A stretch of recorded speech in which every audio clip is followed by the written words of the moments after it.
Bonjour, bonjour! Je vous retrouve dans cette nouvelle vidéo. Nous sommes lundi 3 février. Il est un peu plus de 14 h, je viens de déposer ma fille à l'école. Mon deuxième dort. Je croise les jambes, vous ne le voyez pas, mais je croise également les jambes. Aujourd'hui, on va faire un petit pantalon de jogging. Pas pour moi, c'est une commande de ma maman, petite mamounette. Elle m'a commandé un jogging puisqu'elle est abonnée au magazine Modes et Travaux. C'est le numéro de février 2025 et le numéro 1491. Et il y a un patron de jogging qui va du 36 au 52. Le voici, le voilà. Pantalon de jogging, qu'est-ce qu'on nous dit? Du 36 au 52, je l'ai déjà dit. Il nous faut un molleton épais et doux. Il a une coupe droite, ultra confortable pour faire du sport ou couconner à la maison. On va pas se mentir, c'est sur la deuxième option qu'on part. Pipapu, c'est une création de Amélie Thomas. Il a une ceinture élastiquée, c'est une ceinture avec 3 coulisses et 3 élastiques, plus un cordon dans la coulisse du milieu. Pantalon bien ajusté, des poches sur les côtés. Ma maman a donc acheté le tissu, elle m'a fait une espèce de petit kit quoi, de couture. Que j'ai le molleton qu'elle a acheté, si je ne m'abuse, chez Autosolde à Épinal. Donc il est comme ça, ça c'est l'endroit. Noir, hein. Et dedans c'est tout doux, tout doux. Et il est bien épais. Donc on a ça à faire aujourd'hui, c'est sûr. Je vais tout coudre à la surjeteuse parce qu'alors le patron il a des petites subtilités par rapport aux autres patrons que j'ai l'habitude de coudre. Si jamais vous n'avez jamais eu de patron de travaux, donc ça se présente comme ça. On ne peut pas couper directement dedans puisque ça se chevauche. Et donc eh bien, vous avez une partie, là c'est le devant. Donc vous avez un bout du devant dans ce sens là et le reste de la jambe comme ça. Méga enrhumé en ce moment, c'est infernal, ça ne part pas. Donc il y a un devant à couper 2 fois, un dos à couper 2 fois, une poche et une ceinture. La poche pas hyper grande, hein, enfin on verra. Alors la subtilité qu'il n'y a pas habituellement, c'est que bon bah les marges de couture sont pas incluses, ça c'est classique avec les catalogues. Il faut ajouter 2 cm de marge de couture. Donc en fait ils ajoutent 2 cm. On coud à 2 cm, on dégarnit sur 1 cm, puis on vient surfiler. Je pense qu'ils font ça pour que la finition soit bien propre et tout, mais chiant, non? Ouais, chiant à faire, on est d'accord. Même sans surjeteuse, hein. Moi j'ai jamais fait ça, hein. Quand j'avais pas ma surjeteuse, je venais surfiler direct. Enfin bon, chacun sa méthode. Le truc c'est que je trouve que ça taille pas hyper grand. Je vais vous donner les mensurations. Donc ça va du 36 au 52, la taille 36. Donc je vous donne les tours de hanche, hein. Pour un jogging c'est plutôt sur ça qu'on va se baser parce qu'il faut passer les fesses pour l'enfiler. Donc tour de hanche 90 pour un 36 et pour un 52 tour de hanche 125. Moi non, enfin, je dis que c'est pas terrible, mais moi je voudrais que ma mère soit vraiment bien à l'aise. Elle est grande, c'est pour une stature d'1,68 m. J'ai rajouté 5 cm en bas, je verrai ce que je fais comme ourlet en fonction de comment ça tombe, je le ferai pas directement. Je vais attendre qu'elle l'essaye pour lui faire son ourlet. Ce que j'ai fait, donc j'ai rajouté 2 cm partout. Je vais coudre à 1, je vais pas dégarnir. Je vais coudre à 1 cm de marge. Comme ça je suis sûre qu'elle sera à l'aise et au pire si c'est trop grand, et bah je repasse un quoi. Mais au moins, je préfère que ce soit trop grand, je peux recouper, que trop petit, bah je vais pas rajouter du tissu. Ce que je porte, si ça vous intéresse, je suis en habit de lumière aujourd'hui, là vraiment. J'ai la méga classe, Christina Cordula sort de ce corps. Ce matin c'était ménage, donc j'ai priorisé le confort. J'ai encore et toujours mon jean wide leg. Et ça c'est le pull Ida de la Maison Victor. Hyper confortable, c'est un molleton de chez Dress & Stoffen, facile à faire, c'est aller vite, je me suis même pas embêtée à faire les boutonnières, j'aime bien comme ça, ouvert, machin, et c'est super bien parce que si je pars à l'arrache.com pour emmener les enfants à l'école et que j'ai oublié de mettre une écharpe, ce qui m'arrive souvent, j'ai juste à, hop, à rabattre comme ça avec le manteau, ça coince. On est bien. Je pense que ce serait aussi dans cette vidéo parce que le jogging ça va aller vite. J'aimerais faire la trousse en patron gratuit du dressing de Cindy. Pourquoi, vous allez me dire? rien à voir, j'arrête de toucher ça. Parce que, toujours dans le but de me faire une veste, je vais vous incruster là ou là l'image du patron que je veux faire. J'ai mon café dans une tasse moche, c'est ma passion, les tasses moches.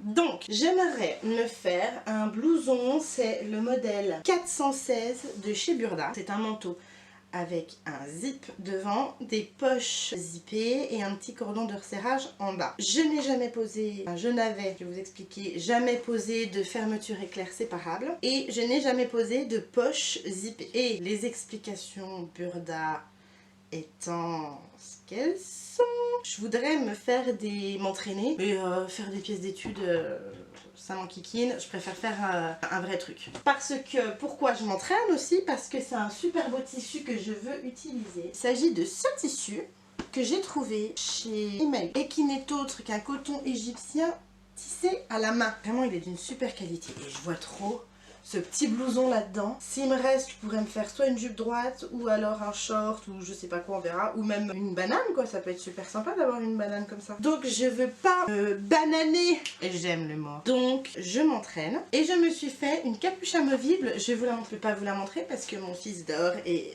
c'est dans le couloir, dans l'entrée. Je vais ouvrir la porte, je vais le réveiller, donc on va pas prendre ce risque. Je vous aime bien mais il y a des limites. C'est la capuche amovible Bera de chez Instinct Couture. Je l'ai acheté là sur Makerist. J'avais loupé la vente à 2 €, donc j'attendais une vente à 2 €. Mais là, bon bah Makerist ferme. Ils ont parlé de refaire des promos, quelque chose. Mais je sais pas si ça va y être. Et comme je suis une impatiente, et bah je l'ai acheté à 7 €. C'est pas la ruine en même temps. Et du coup, je me suis entraînée là-dessus à faire ma fermeture à glissière séparable. C'est allé tout bien, tout bien. J'ai pas complètement suivi ses explications parce que elle fermait le haut, elle fermait le bas, ensuite elle venait mettre la fermeture à glissière.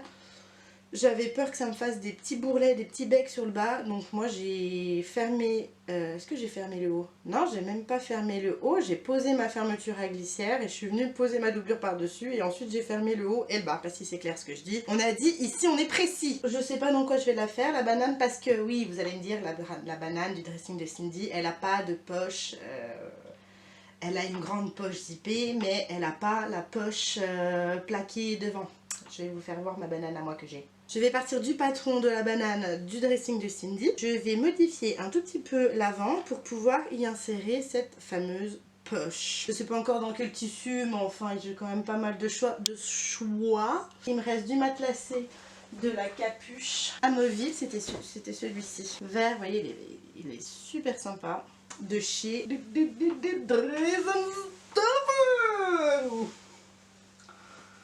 Je pourrais animer les manages, vous croyez, sur les fois? Non, pas suffisamment de talent. Donc on va faire ça. Là, j'ai déjà décalqué le patron du jogging.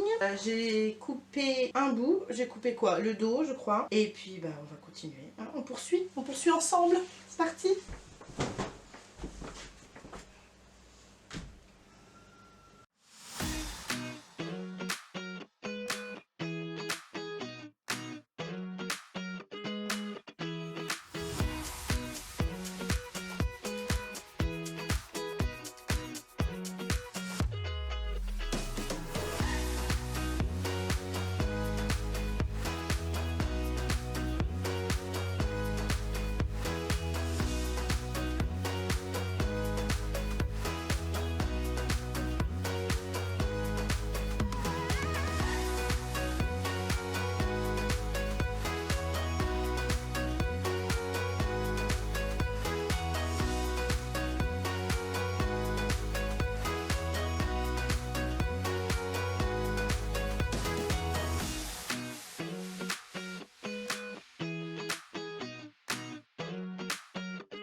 faille spatio-temporelle, on est le jour 2. Hier, j'ai pu couper toutes les pièces du patron et on va s'attaquer au montage ensemble. Alors, étape 1, préparer les poches. Épingler un fond de poche numéro 1 sur chaque devant numéro 2, endroit contre endroit, en faisant coïncider l'écran. Piquer à 2 cm du bord, du cran à au cran. Cranter la couture à fond au niveau des crans, jusqu'au bout je pense.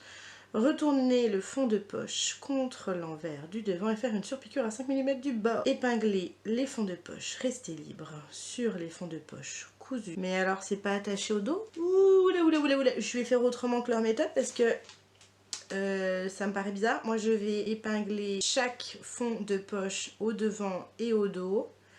Et ensuite je vais venir fermer les côtés jusqu'à ma couture de poche et hop, coudre le bord des poches et remonter jusqu'à la taille. Ça me paraît un petit peu plus facile que leur histoire. Puis en plus ils viennent rattacher le sac de poche au bord devant, donc ça veut dire qu'on va avoir une surpiqûre qui va être sur le devant, ça va être moche.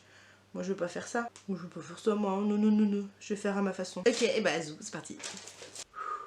Mercredi 5 janvier. Hier, j'ai pu me faire une énorme session de couture, c'était trop l'éclate. Non, plaisante. Hier, j'ai pu coudre en tout et pour tout, je pense, 20 minutes. Mon fils n'a pas voulu dormir. J'ai juste cousu une poche sur un côté. Alors, j'ai pas suivi leur explication du tout, hein, comme je vous l'ai dit. J'ai pas fait non plus comme je voulais, parce que, en fait, la poche, elle a une forme spéciale. Elle est, je vais vous montrer, l'ouverture va de là à là.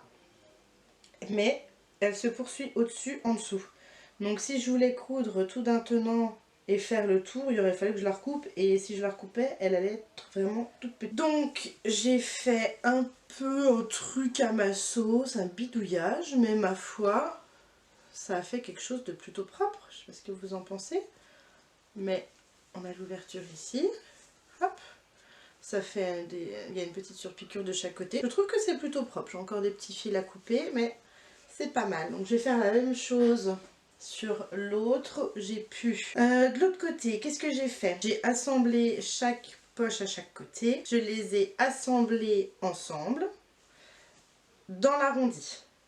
J'ai pas assemblé là le haut et je n'ai pas assemblé non plus ici sur le côté. Donc maintenant ce que je vais faire, c'est que je vais prendre chaque côté indépendamment l'un de l'autre. Je vais faire une petite piqûre de maintien à 4-5 mm du bord ici. Pareil, une petite piqûre de maintien à 4-5 mm du bord ici.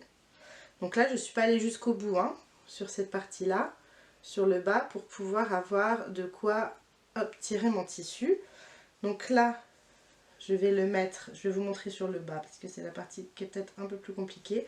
Je vais venir le mettre bien à plat comme ça, endroit contre endroit. Je vais venir piquer, donc à peu près à 4 mm du bord. C'est juste pour maintenir la poche au bord.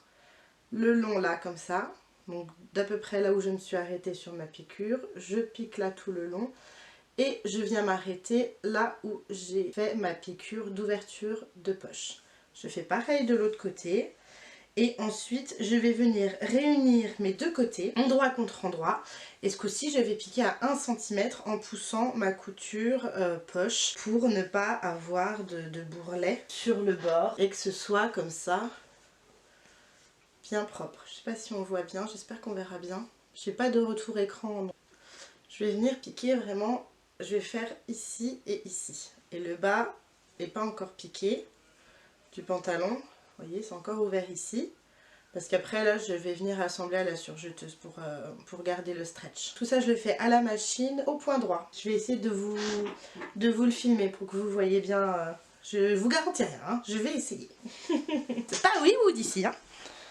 Hop là, pardon madame. Là, je vais faire une piqûre de maintien. Donc, j'ai ma poche comme ça. Et je vais faire une piqûre de maintien entre la poche et le côté. Je ne sais pas si c'est le devant ou le dos, ça n'a pas d'importance. Je fais une petite piqûre, donc je me mets endroit contre endroit, comme ça. Et je viens piquer là le long, à 4 mm, 4-5 mm. Je fais à peu près sur le cran là, de mon pied de biche. Et je viens coudre ici le long, jusqu'à mon cran ici.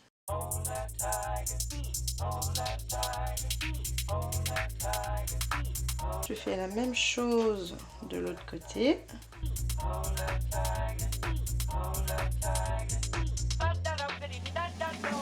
On se retrouve bien avec ça. Là maintenant, je vais hop, mettre ma poche à part et je vais aligner mes coutures. Pouf, comme ceci. Donc là, mes jambes de pantalon sont là, ma poche est là. Je vais aligner ce que je viens de faire là en couture et idéalement, je sens, comme il y a des surpiqûres, on sent les petits bourrelets, aligner mes ouvertures de poche. En plus, j'ai des crans quand même, je les sens bien. En mettant ma main de chaque côté, je sens bien que je suis en face. Je m'aligne et là, je vais venir piquer à 1 cm du bord coupé. Hein. Donc bon, je me mets plus ou moins à 5 mm de la couture que je viens de faire. Hop, je vais coudre ici jusqu'à mon repère. Et là, je me remets en largeur de point, en longueur de point 2,5. Alors là, il se peut que la machine, elle fasse la gueule parce qu'il y a une épaisseur d'un côté, pas de l'autre. On va l'aider.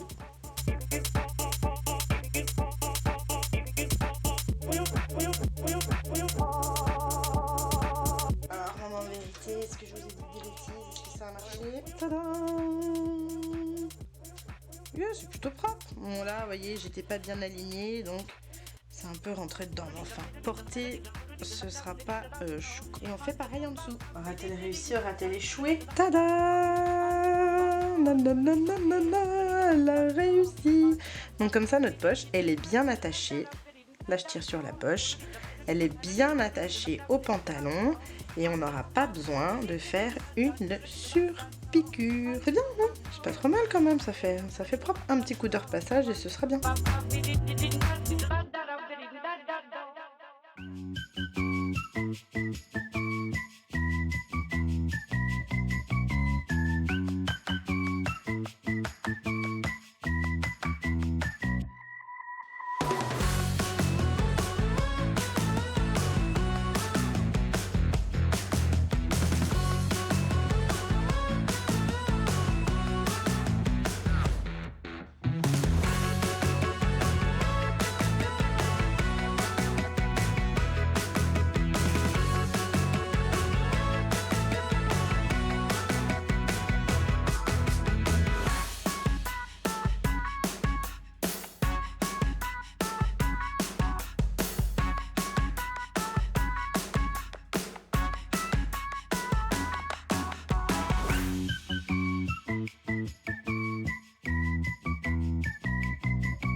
Hello, je vous retrouve le jeudi 6 février. J'ai pas pu filmer plus que ça hier. J'ai essayé de vous montrer le plus possible. Je vous reprends avec mon téléphone que mon appareil photo n'a plus de batterie.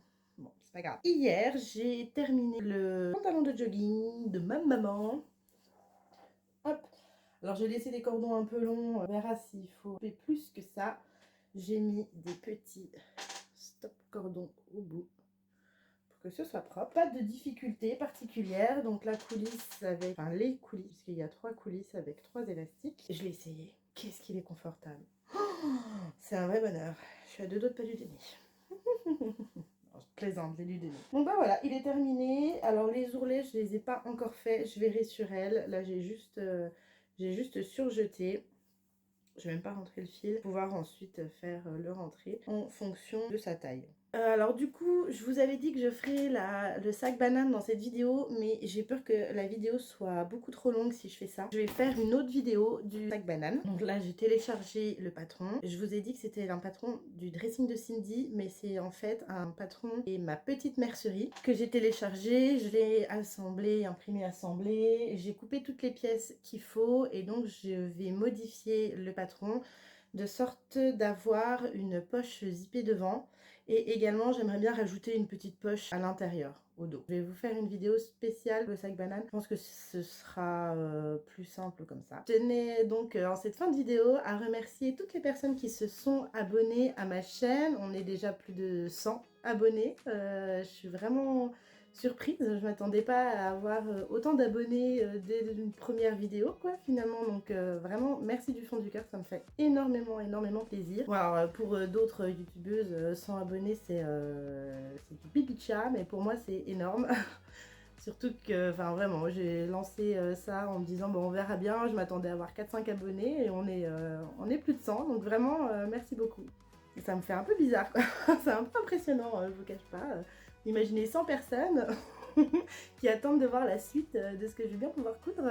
Merci également à toutes les personnes qui m'ont mis des gentils commentaires et qui m'ont donné des conseils pour ma chemise. Elle est toujours ici sur ma chaise, elle infuse. En attendant, je vais aller voir, il y a plusieurs personnes qui m'ont conseillé des sites pour pouvoir retoucher les manches, pour changer la taille. J'ai d'autres personnes qui m'ont donné plein d'autres conseils. Je vais potasser tout ça. Et écoutez, ce sera tout pour cette vidéo. Je vous dis à bientôt pour la prochaine. Ce sera donc un sac banane, le hack du sac banane de ma petite mercerie. Donc si vous ne l'êtes pas encore, abonnez-vous, mettez un petit j'aime sous cette vidéo si ça vous a plu, hein.